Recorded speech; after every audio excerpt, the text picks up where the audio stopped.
Tak, já vás všechny zdravím u tohle videa. Je to první video a je to modpack z Pána prstenů.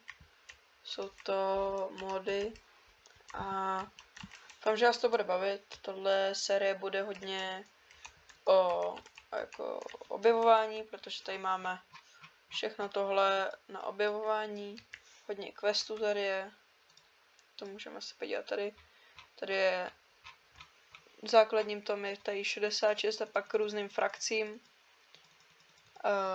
Takže to bude náš hlavní cíl, splnit všechny tyhle questy. A jo, já doufám, že se vám bude líbit moje produktivita ani ne. Moje herní zážitky z tohohle modpacku. Budu se snažit vydávat co nejčastěji, takže doufejme, že to chytne. A dáme se do toho, dneska to bude hodně takový těžení a takovýhle blbinky a budu toho hodně kecat, takže za to se omlouvám. Každopádně tady máme Ore exkavátor a to v praxi funguje tak, že když mám třeba, vezmeme tady ten gold, byl jsem jenom rychle tady těžit, jo, mám to. Vezmete gold, já podržím shift a to těžení je vlastně rychlejší, vytěží se to všechno naraz. A když už bych musel těžit, nebo prostě bychom šli těžit, tak aby to nebylo tak zdlouhavý pro vás, tak jsem si myslel, že by tohle mohlo být i dobrý. Takže když tak mi napište, co si o to myslíte, jestli to mám nechat, nebo jestli to mám dát pryč.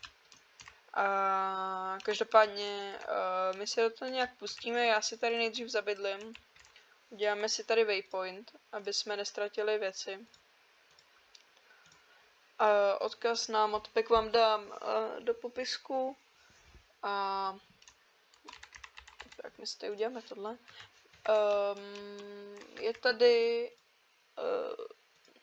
jo, mám tady shadery, zkusíme shadery, vydržte, dáme tam, zkusíme tam shadery. Je tady asi 40 modů a jsou tam, fungujou? Nefungujou, nevadí. Tak nebudou shadery, omlouvám se, to když tak vyřeším do příštího dílu. Každopádně mi dejte vědět, kam byste se chtěli, kdybych se měl jakoby ubydlet, jestli bych měl být dobrá frakce, zlá frakce. A tak, takže zajdeme si pro nějaký věci tady. Doufám, že tady mám uhlí nějaký, nemám, nevadí. Já si tady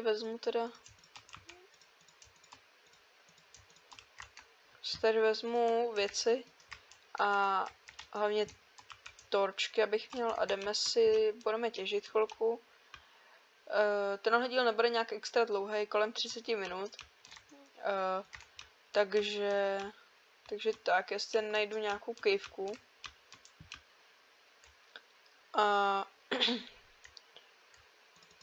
Vytěžíme nějaký silver, ať máme rovnou ze začátku, ať pak nemusíme, když bychom si chtěli najmout vojáky.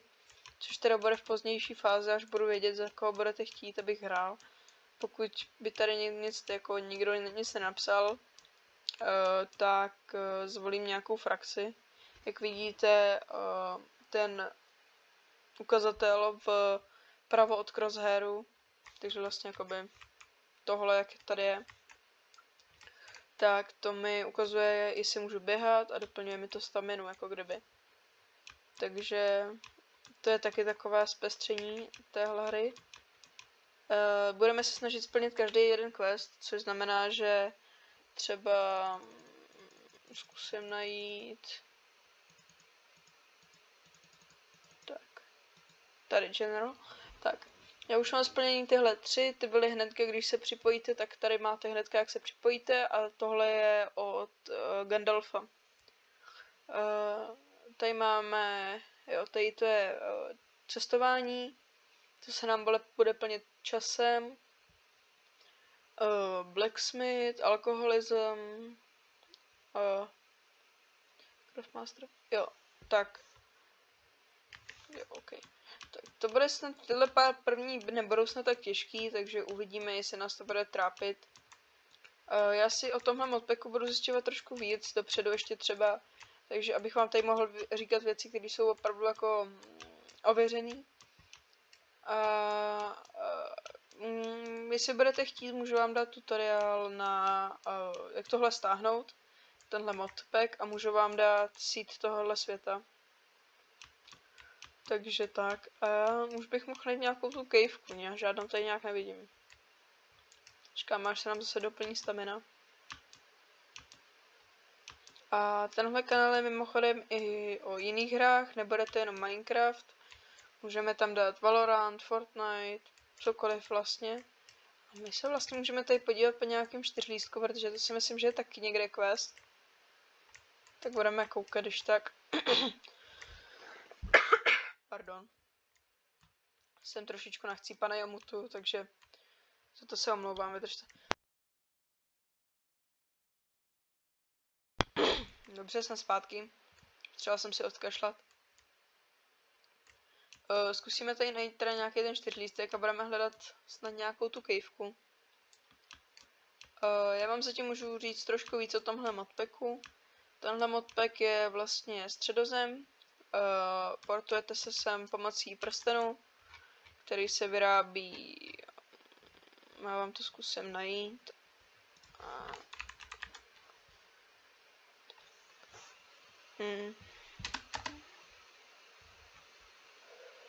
Jo.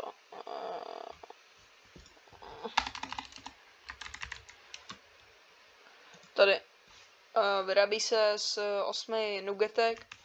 Já vám to prsten, vy vezmete potom jenom flint and steel nebo nějaký oheň, hodíte do toho ten prsten a ono vás to automaticky portne do středozemě. A výborně, tamhle je snad nějaká kejvka.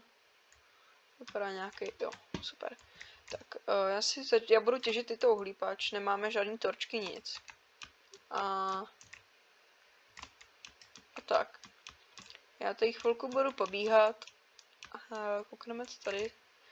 Tady máme nějaký uhlí ještě. Tak pobereme uhlí, ať máme na torčky. A těším se hodně na pozdní fázi hry, kdy budeme mít už třeba lepší armory, jako je třeba... No, zkusím najít. Jo, tady tenhle armor, to je nejvzácnější, jeden z nejvzácnějších armorů ve hře. A dá se získat jenom pomocí poraženého bosse. Což je celkem těžký, páč má 3 fáze a asi 700 životů. A asi bych se, když budeme cestovat, tak teďka jsme v kraji, tak se portneme asi, ne, neportneme, protože máme ještě questy tady, v tom Old Forestu, Barrow Downs, Sound Downs, prostě tady. Takže my bychom se portli asi tady v tomhle mostu a doběhli bychom, když tak odsud nějak po kraji toho Shireu do Old Forestu. Z Old Forestu bychom splnili těch pár questů. A z Old Forestu bychom běželi jakoby tudy, takhle na tu cestu, tady zpátky do Briglandu, podívat se na Bree, protože tady máme různé struktury, jsem přidal, to jsem zapomněla říct. Jsou tady velké struktury, jako je třeba Minas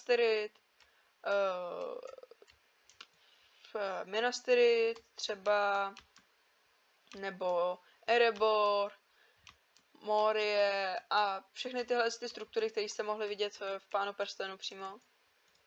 Jako je to hodně zajímavý modpack, ale zároveň dost náročný. Jednak pro mě ho točit, protože prostě obecně kvůli kvalitě a všemu možnému, protože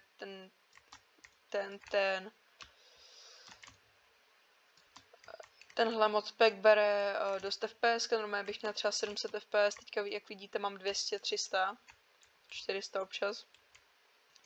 Jako neříkám, že je to málo, jo, samozřejmě je to hodně, ale i pro kvalitu videa je lepší mít více FPS, jo, samozřejmě, to všichni chápete. Tak. Já tady potěžím ještě teda uhlí, mám tady nějakou tu sůl,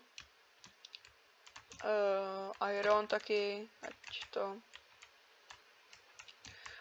Těším se rozhodně, až se třeba půjdeme podívat do té Morie, to je fakt skvělá, tam jsem byl, když jsme hráli a testovali tenhle modpack. Ta nás všechny bavila a bylo to fakt skvělý, takže to je fakt věc, na kterou se můžete těšit. Co tam je dál? Máme třeba v tom Bree je velký město, to je taky celkem pěkný, i když tam není tolik lootu, třeba v Morii máme celou síň plnou mitrilu, což jestli někdo nezná Pána prstenů, rozhodně doporučuji teda zkouknout, ale jo, rupnul nám krumpáč, tak se budeme muset vrátit domů. Ale já si tady udělám waypoint. Každopádně by to, no teď nevím, co jsem chtěl říct. Jo, a kdo neviděl Pána prstenů, tak samozřejmě doporučuji zkouknout, ale mitril je nejvzácnější ruda, kterou těžili trpaslíci v Morii a potom probudili Balroga. Vchod je tady nebo tady. Tak. A až bychom třeba se vydali do Morie, tak já zkusím sehnat nějakého kamaráda, který by se mnou byl ochotný točit. I když teda nevím, protože moji kamarádi jsou velice jako ne úplně na to točení, jsou trošičku jiný. Takže tak. Každopádně vynasnažím se je sem dostat. Tak. A jo, tady bych chtěl udělat nějakou místnost pro vzácné věci. Jako třeba po těch bossích, tak prostě po poražení nějakého bosse, třeba toho Hiltrov Chiefmana, ze kterého padá tenhle armor, nebo toho, jo, ten tady není, to je tady v achievementech, je to hlavní, jakoby, ne hlavní, je to end, je to jakoby boss, tady. Kde to je? Tak tady ne, tak tady. Tady někde by to. Jo, tenhle. The Wrath of Forest, to je Malorn End, který se dá spawnout díky takovému saplingu, který se dá získat teď se nejsem úplně jistý, v Lothlorienu tuším, něco takového. Takže bychom se potom mohli vydat do Lothlorienu, ale to je až tady. To je až v pozdějších fázích hry, protože ještě na to nemáme vůbec věci. V Lothlorienu teda nebudeme asi bojovat, protože budeme asi za dobro, bych chtěl být, když to můžete určit vy, jak chcete. Každopádně dejte mi vteřinku.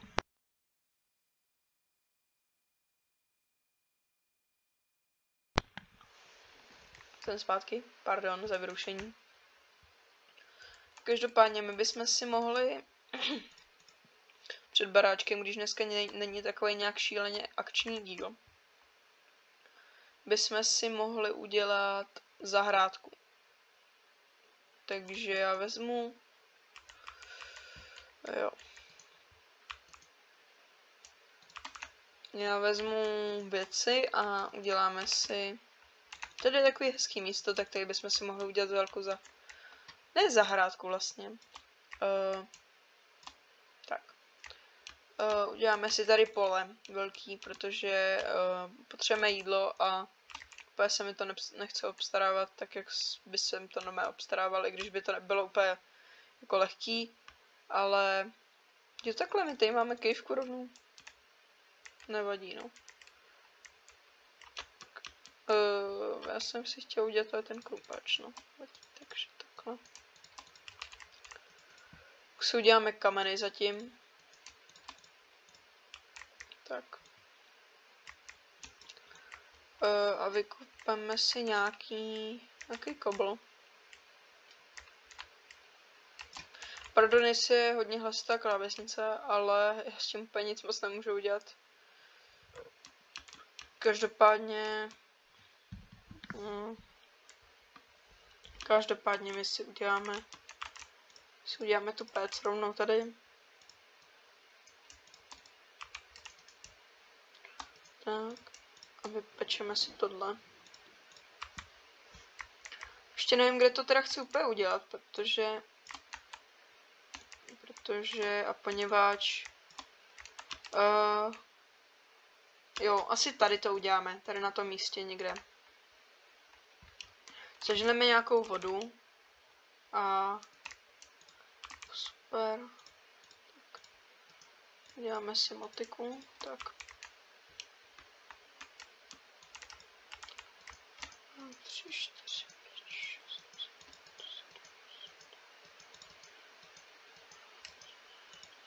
Tak, uděláme to třeba takovýhle zatím, ať to není zase tak velký. A pozor, hobita. Tak. Jo, a my to potřebujeme teda tu vodu, ale. Tak já seženu vodu a ozvu se vám, takže střih. OK, takže sorry lidi, teďka stříhám to video, který jsem teďka natočil. Jo, všechno tady fungovalo do 15 minuty před střihem, pak z nějakého důvodu jsem vůbec nenahrál u tohohle videa zvuk. Takže bohužel jsme tady nepokračovali, každopádně nic moc se nestalo. Kromě toho, že jsme sehnali nějakou vodu, dostavili to tam a šli jsme domů. Vypekli jsme nějaký ten iron, to bylo všechno, takže se moc omlouvám, ale z nějakého neznámého důvodu se mi prostě úplně, prostě mi tam nešlo vůbec zvuk, takže tak.